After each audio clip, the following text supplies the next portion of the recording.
করবো না আমাকে ঠিক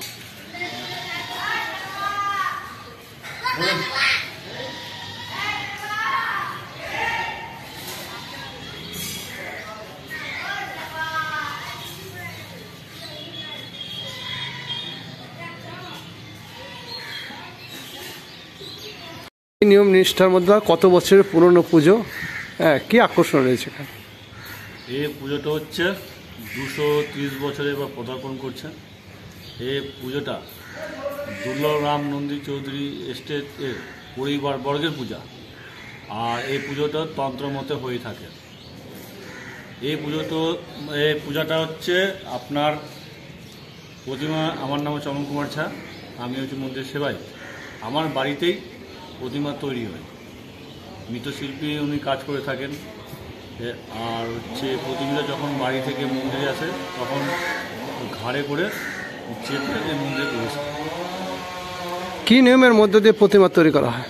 এই প্রতিমা যিনি মৃৎশিল্পী আছেন লক্ষ্মী পূজার পর থেকে উনি উপবাস থেকে প্রতিমার কাজ করেন এবং পূজার দিন পর্যন্ত তিনি উপবাস থেকে যতক্ষণ কাজ করবেন, কাজ করার পর বাড়িতে নিরামিষ খায়, নিরামিষ খেয়ে পুজোর কাজ করেন। আর যেদিন মায়ের পুজো না হওয়া পর্যন্ত ওনাকে উপবাস থেকেই সম্পূর্ণ কাজ সম্পন্ন করে, মানে ওই দিনই রং হয়, পুজোর দিনই রং হবে, ওই দিন কাজ হয়ে তারপর উনি ওখানে পূজিত হওয়ার জন্য এই মন্দিরে সব ঘাড়ে চেপে আসে। জমিদারের পরিবারের লোকজন আসেন। এবার এই পুজো তো জমিদার বংশের পুজো, কোনো সহজের পুজো নেই, জমিদার বংশের পরিবারের পুজো। এই পুজোতে গাজলহাটে যে কর্মচারীরা আছে ওনারা প্লাস যারা দায়িত্বে রয়েছেন, বংশপরায় সব দায়িত্বে রয়েছেন, তারাই কাজ করে থাকে। এখানে বলিদান প্রথা রয়েছে, এখানে বলি প্রথা আছে, এখানে ছাগ বলিও হয়ে থাকে। এখানে ছাগ বলি মোটামুটি 1000 খানিকের মতন ছাগ বলি হয়ে থাকে। আর সরকারি নিয়ম অনুযায়ী আমরা মেনে এই কাজগুলো সম্পূর্ণ করে থাকি। আপনার নাম? আমার নাম অমন কুমার ঝা, আমি কালী মন্দিরের সেবায়ত এবং নৃত্য করি। অমন কুমার ঝা? অমন কুমার ঝা।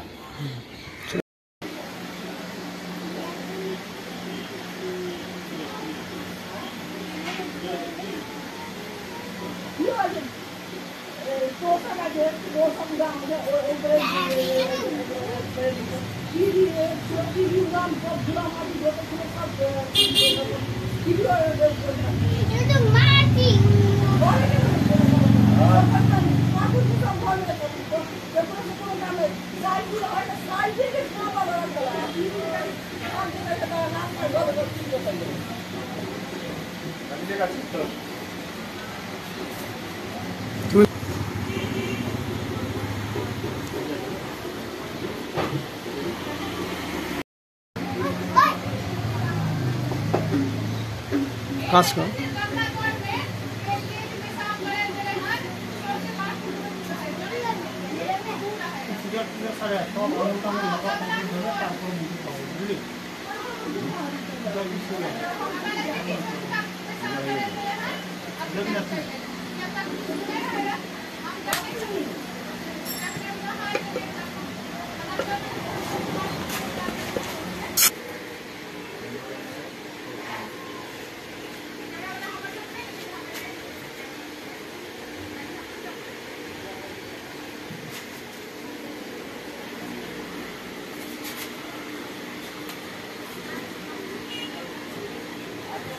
হচ্ছে রান্দা ছবি আসছে না নাকি? ভালো অন্ধকার হচ্ছে।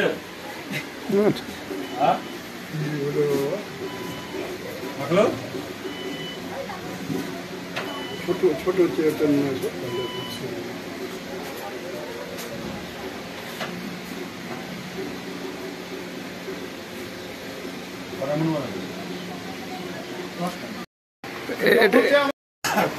লক্ষ্মী পূজার পরের দিন হুম শনিবার কিংবা মঙ্গলবার যেটা প্রথম পাবো কাটামো নামা কাটামো নামার পর থেকে পুঁজি বাড়ি ওই দিন থেকে কাজ আমার শুরু। নিরামিষ আহার করে। নিরামিষ আমাদের নিরামিষ। হুম যতদিন পূজা না হচ্ছে ততদিন। পূজার দিন রং করবেন। পূজার দিন রংটা তো পূজার দিন কাঁচা রঙে কি আকর্ষণ রয়েছে এখানে? এই মায়ের কি আকর্ষণ রয়েছে এখানে? মায়ের কি আকর্ষণ রয়েছে? আকর্ষণ আর কি হবে মায়ের?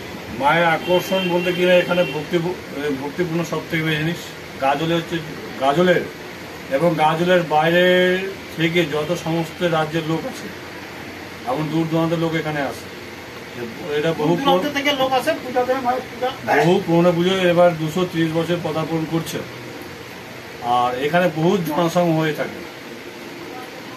আর এই মায়ের উপরে ভক্তি এবং যারা যারা ভক্তরা এখানে মানত করে থাকে মানত পূরণটা হয়ে থাকে তারাও এখানে মানত পূরণ করার জন্য মায়ের মন্দিরে এসে বিজয়।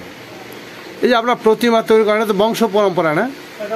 ইনি মৃৎশিল্পী, ইনি বংশ পরম্পরা ওনার বাবা করতেন, ওনার বাবা গত হয়েছে। ওনার বাবার নাম কি? ওনার বাবার নাম সুবল চৌধুরী। সুবল চৌধুরী।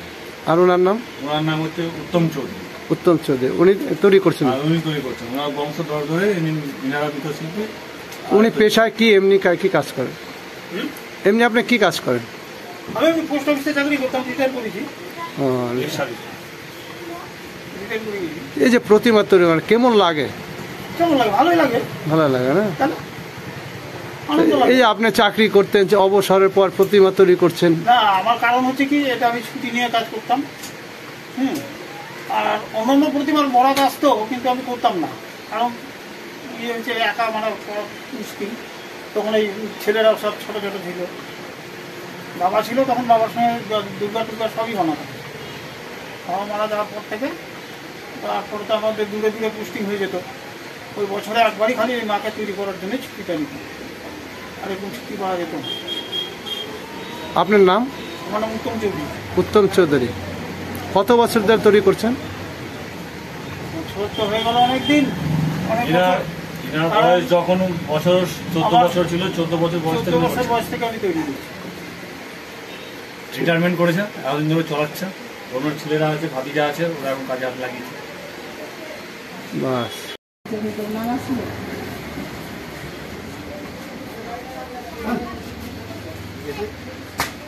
কি হচ্ছে?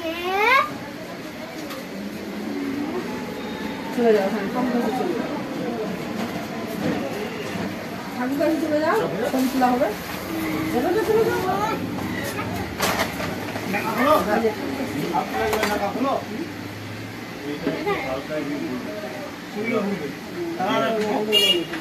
চলে যাও। এইভাবে কথা বলছি, সেইভাবে সোজা সোজা থাকবে।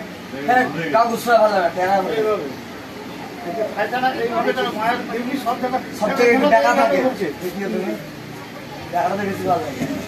ঠিক আছে।